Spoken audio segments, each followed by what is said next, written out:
ಮೊದಲು ಮಕ್ಕಳಿಗೆ ಮನೆಯಲ್ಲಿರುವಂತಹ ತಾಯಿಯ ಮೊದಲ ಗುರು ಆಗ್ತಾಳೆ ಮತ್ತು ಆ ತಾಯಿಯ ಕರ್ತವ್ಯ ಏನು ಅಂತ ಕೇಳಿದ್ರೆ ತನ್ನ ಮಕ್ಕಳನ್ನ ಒಳ್ಳೆಯ ಸುಸಂಸ್ಕೃತರನ್ನಾಗಿ ಮಾಡುವಂತಹದ್ದು. ಗುರು ಹಿರಿಯರಲ್ಲಿ ವಿನಯವನ್ನ, ಸಭಿಕರಲ್ಲಿ ಸಪ್ರೇಮವನ್ನ ಅಂದ್ರೆ ಅವರ ಸಹಪಾಠಿಯ ವರ್ಗದವರಲ್ಲಿ ಒಳ್ಳೆಯ ಪ್ರೀತಿಯಲ್ಲಿ ನಡವಳಿಕೆಯಾದಿಗಳು ಮತ್ತು ಗುರು ಹಿರಿಯರಲ್ಲಿ ಒಳ್ಳೆಯ ಆಧರಣೆಯನ್ನ. ಗುರು ಹಿರಿಯರನ್ನು ಕಂಡಾಗ ಈಗ ನಾವು ಬಹಳಷ್ಟು ಕಡೆಯಲ್ಲಿ ಕಾಣಬಹುದು. ಈಗ ಇರುವಂತ ನೀವು ದೊಡ್ಡವರು ಏನಿದ್ದೀರಿ, ನಿಮಗೆಲ್ಲ ಕೊಟ್ಟಿರುವಂತಹ ಶಿಕ್ಷಣ ಏನು ಕೇಳಿದ್ರೆ ನಿಮಗಿಂತ ವಯಸ್ಸಲ್ಲಿ ಸ್ವಲ್ಪ ದೊಡ್ಡವರು ಬಂದ್ರೆ ಎದ್ದು ನಿಂತ್ಕೊಂಡು ಗೌರವ ಕೊಡುವಂಥದ್ದನ್ನ ನಮ್ಗೆ ಮೊದಲು ಕಲಿಸಿದ್ರು. ಆದ್ರೆ ಈಗಿನ ಮಕ್ಕಳಿಗೆ ಬಹಳಷ್ಟು ಕಾಣಲಿಕ್ಕೆ ಸಿಗೋದಿಲ್ಲ. ನಾವು ಅದನ್ನ ನಮ್ಮ ಮಕ್ಕಳಿಗೆ ಕಲಿಸ್ಬೇಕು. ರ್ಯಾಂಕ್ ಸ್ಟೂಡೆಂಟ್ ಆದ ಮಾತ್ರಕ್ಕೆ ಅವನಿಗೆ ಆ ಸಂಸ್ಕಾರ ಬರೋದಿಲ್ಲ. ಅದನ್ನ ನಾವು ಮನೆಯಲ್ಲಿದ್ದಂಥ ತಾಯಿ ಕರ್ತವ್ಯ, ಅದು ತಂದೆ ತಾಯಿ ಕರ್ತವ್ಯ ಆಗ್ತದೆ. ಗುರು ಹಿರಿಯರು ಕಂಡಾಗ ಅವರನ್ನ ನಮಿಸುವಂತಹದ್ದು ಅದು ಮೊದಲನೇದಾಗಿ ಕೊಡುವಂಥದ್ದು ತಾಯಿಯ ಕರ್ತವ್ಯ. ಅಂಥ ಒಳ್ಳೆಯ ನಡತೆ, ಗುಣ, ಸ್ವಭಾವಗಳನ್ನ ತಂದೆ ಮತ್ತು ತಾಯಿಯಾದಿ ಆ ಮಕ್ಕಳಿಗೆ ಕೊಡುವಂಥದ್ದನ್ನ ಅವರು ಮೊದಲನೇ ಗುರು ಆಗ್ತಾರೆ. ಎರಡನೇದಾಗಿ ನಮಗೆ ಶಿಕ್ಷಣವನ್ನು ಕೊಡುವಂಥದ್ದು, ವಿದ್ಯೆಯನ್ನು ಕಲಿಸುವಂಥವ್ರು ಎರಡನೇ ಗುರುಗಳು. ಅವರು ಕೂಡ ಬಹಳ ಪೂಜನೀಯರೇ. ಯಾಕೆಂದ್ರೆ ಮಾತೃ ಪಿತೃ ಗುರುಗಳನ್ನ ಸದಾ ಪ್ರಾತಸ್ಮರಣೀಯರನ್ನ ನಾವು ಯಾವತ್ತು ಅವರನ್ನು ಕಾಣ್ತೇವೆ ಆವಾಗ ಮಾತ್ರವೇ ನಮ್ಮ ಜೀವನ ಹೇಳುವಂಥದ್ದು ಸಾಫಲ್ಯವಾಗಲಿಕ್ಕೆ ಸಾಧ್ಯವಾಗುತ್ತೆ.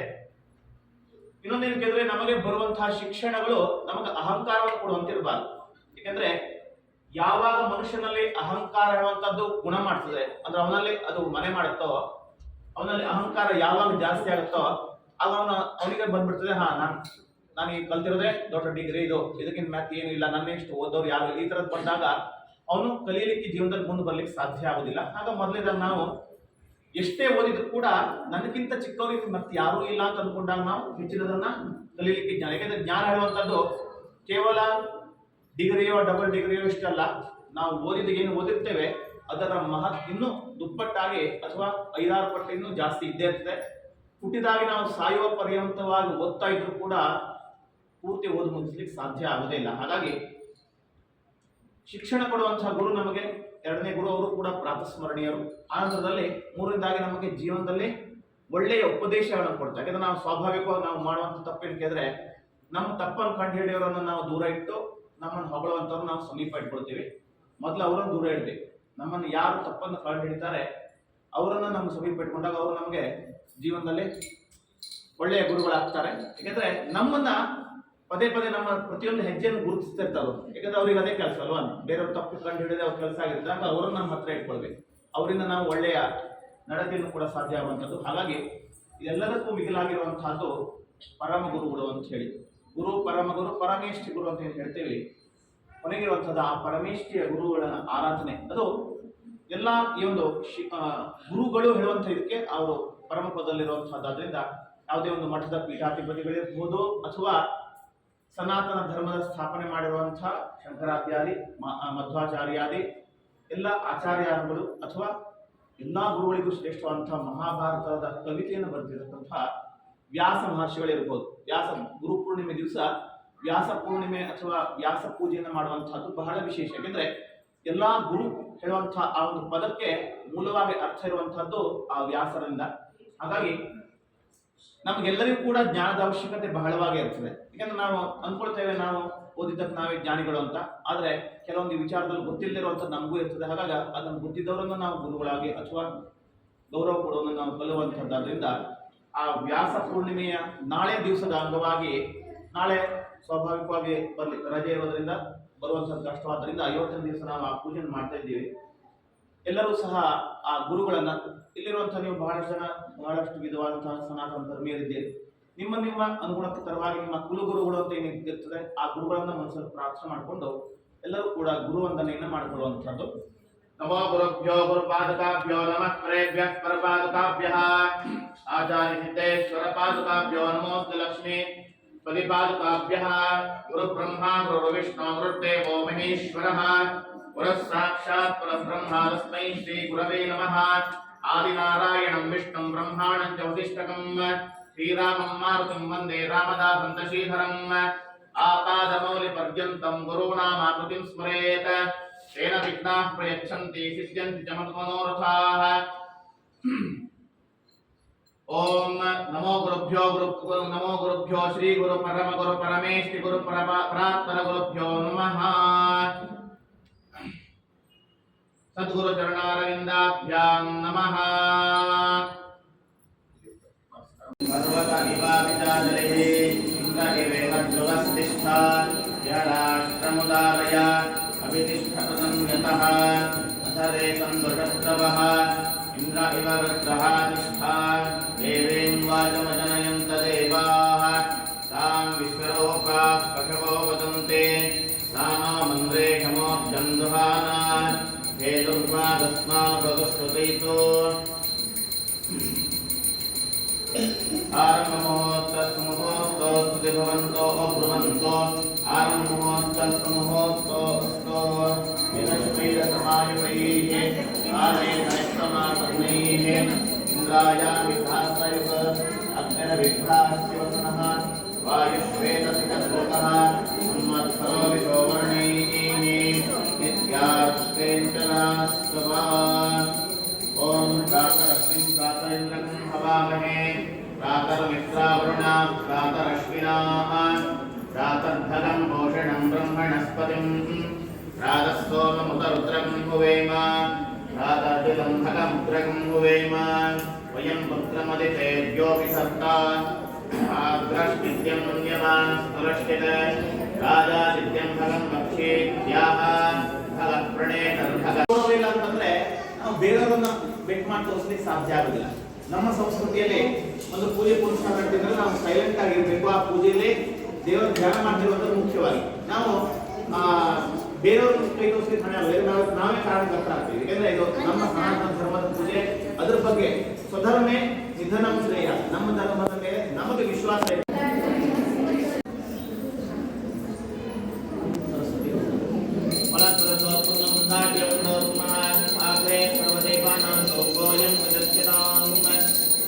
परिमलधूपमाधापयामि राजेन्द्रयुक्तं मदिना युक्तं मया दहानमङ्गलं दीपं त्रैलोक्यदिविरापः ನೀರು ಹಾಕೊಂಡಿದೆ ಕಣ್ಣಿಗೆ ಪ್ರಸಾದಕ್ಕೆ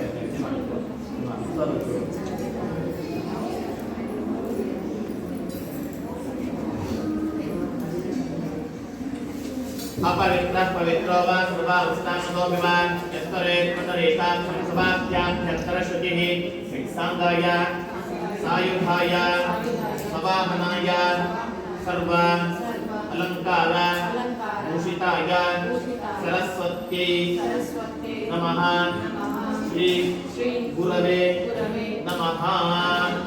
नैवेद्यार्चनार्गेलकदलीफलादिमहाफलनैवेद्यं चणकनैमहानैवेद्यां निवेदयामि स्वाहा।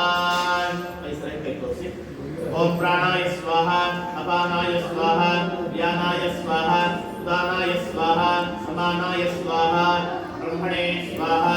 देवानां समर्पित नैवेद्यांशं विसर्जयामि। मुखवासनास्ते ताम्बूलं समर्पयामि। हिरण्यगर्भाय नमः। सुवर्णपुष्पदक्षिणां समर्पयामि। नीराजनं करिष्ये। तादिमे ध्रुवं विश्वमिदं जगत्सुभो राजा विशामयं ध्रुवन्ते राजा वरुणो ध्रुवं देवो बृहस्पतिः ध्रुवन्त इन्द्रश्चाग्निश्चराष्ट्रं धारयतां ध्रुवं सरस्वत्यै नमः। गुरवे नमः। मन्त्रपुष्पाञ्जलिं समर्पयामि। अन्यथा शरणं नास्ति त्वमेव शरणं मम तस्मात् कारुण्यभावेन रक्ष मां परमेश्वर। नमस्कारान् मंत्रपुष्पाञ्जलिं समर्पयामि। ओम गणकर्षे गायत्री तथा तस्यां प्रकृतये नमस्ते परस्य महेश्वरः राजाधिराजाय सत्यलाभिने नमामि श्रवणाय पूर्णे अनेकामाय नमस्ते कामेश्वरो वै श्रवणो ददातु कुबेराय वै श्रवणाय महाराजाय नमः। वेदोक्तमन्त्रैः पुष्पाञ्जलिं समर्पयामि। जालिकानि पापानि यथान्तरगतानि कालिकानि दर्शन्ते दक्षिणपदे पदे पापोऽहं पापकर्मां पापात्मापापं वा सायमां कृपया देव शरणार्थवत्सला। अन्यथा शरणं नास्ति त्वमेव शरणं मम तस्मात् कारुण्यभावेन रक्ष मां। जगदीश्वर श्री गुरु परमेश्वर परमेश्वर गुरुभ्यो नमः। प्रार्थनां ಕೈ ಹೋಗಿ ಸೇರಿಕೊಂಡು ಶುದ್ಧ ಭಕ್ತಿಯಿಂದ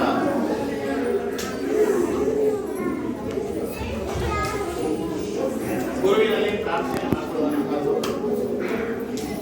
ಯಾವ ವ್ಯಕ್ತಿ ಸರ್ವಸ್ವವನ್ನು ಅಂದರೆ ವಿದ್ಯಾರ್ಥಿ ಜೀವನದಲ್ಲಿ ಊಟ ನಿದ್ರೆ ಎಲ್ಲವನ್ನು ಬಿಟ್ಟು ನಾವು ಓದಿನ ಕಡೆ ಜ್ಞಾನ ಕೊಟ್ಟಾಗ ಮಾತ್ರವೇ ಸಂಪೂರ್ಣವಾಗಿ ನಾವು ಗುರುವಿಗೆ ಸಮರ್ಪಣೆ ಮಾಡಿಕೊಂಡಾಗ ಮಾತ್ರವೇ ನಾವು ವಿದ್ಯೆಯನ್ನ ಕಲಿಯಲಿಕ್ಕೆ ಸಾಧ್ಯವಾಗುವಂಥದ್ದು. ಅಲ್ಲದೆ ಆ ಜ್ಞಾನ ನಿಂದೆ ಗುರುವಿನ ಆರಾಧನೆಯಿಂದ ಮಾತ್ರವೇ ಜ್ಞಾನ ಸಿಗುವಂಥದ್ದು. ನಮಗೆ ಬೇಕಾಗಿರುವಂತಹ ಮುಖ್ಯವಾಗಿ ಜ್ಞಾನ, ಆ ಜ್ಞಾನವನ್ನ ಗುರು ಕೊಡ್ತಾನೆ. ಜೊತೆಗೆ ಒಳ್ಳೆಯ ಚುರುಕಾದಂತಹ ಬುದ್ಧಿಯನ್ನ, ನೆನಪಿನ ಶಕ್ತಿಯನ್ನ ಮತ್ತು ವಾಕ್ಚಾತುರ್ಯವನ್ನು ಸರಸ್ವತಿಯನ್ನು ಹಾಗಾಗಿ ಪ್ರತಿಯೊಂದು ವಯೋಮಾನದಲ್ಲೂ ಕೂಡ ನಮಗೆ ಜ್ಞಾನದ ಅವಶ್ಯಕತೆ ಇದೆ.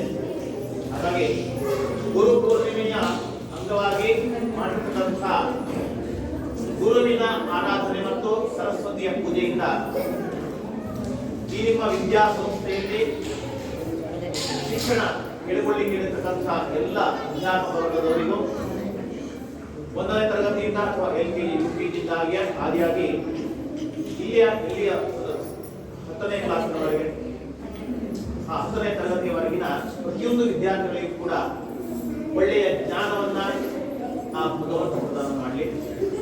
ಎಲ್ಲರಿಗೂ ಕೂಡ ಒಳ್ಳೆಯ ಗುಣಗಳನ್ನ, ಒಳ್ಳೆಯ ನಡತೆಯನ್ನ, ಹಾಗೆ ಆ ಸರಸ್ವತಿ ಅನ್ನೋದ್ರಿಂದ ಉತ್ತಮವಾದಂತಹ ವಾಕ್ಚಾತುರ್ಯ, ಒಳ್ಳೆಯ ವಾಕ್ಪಟುಗಳ ಅಂದ್ರೆ ಭಾಷಣಾದಿಗಳಲ್ಲಿ ಉತ್ತಮವಾದ ವಾಕ್ಚಾತುರ್ಯವನ್ನು ಎಲ್ಲರೂ ಮತ್ತು ಎಲ್ಲರಿಗೂ ಕೂಡ ಒಳ್ಳೆಯ ಆರೋಗ್ಯ. ಏಕೆಂದ್ರೆ ಯಾವಾಗ ಆರೋಗ್ಯವನ್ನು ಕೆಡಿಸಿದ್ರೆ ಆವಾಗ ಓದಿನ ಕಡೆ ಗಮನ ಹೋಗುವಂಥದ್ದು ಕಡಿಮೆ ಆಗುವುದರಿಂದ ಎಲ್ಲ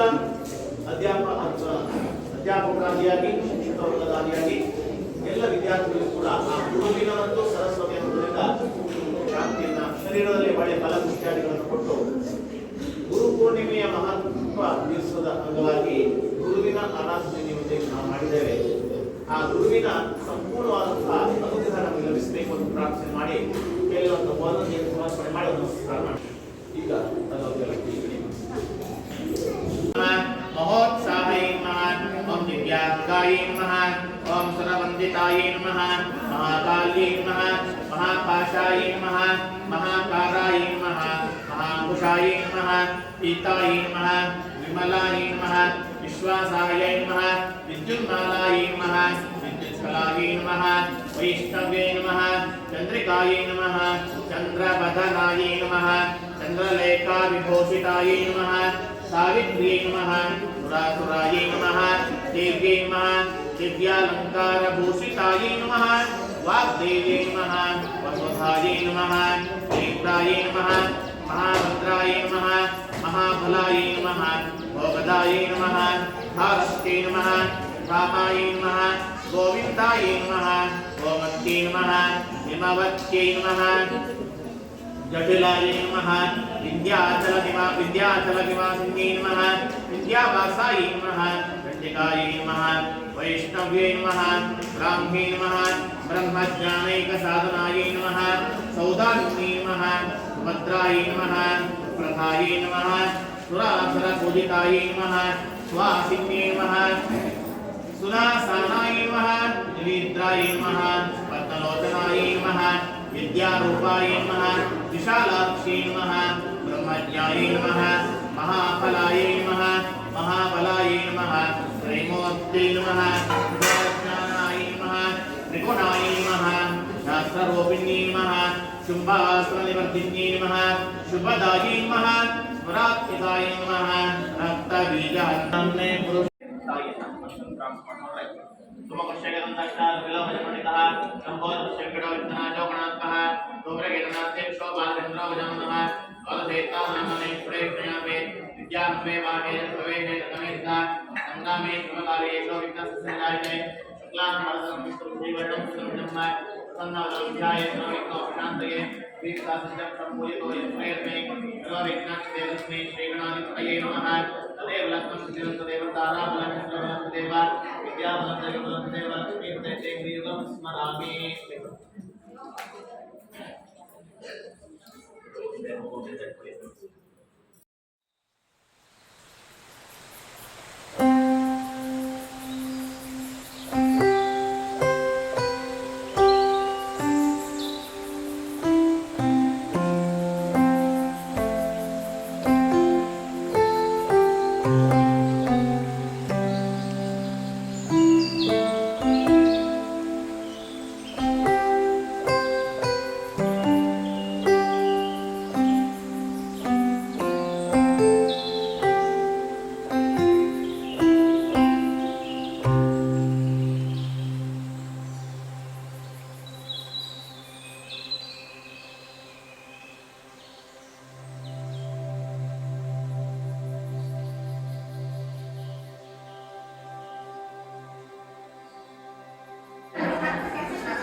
ನಮಸ್ಕಾರ.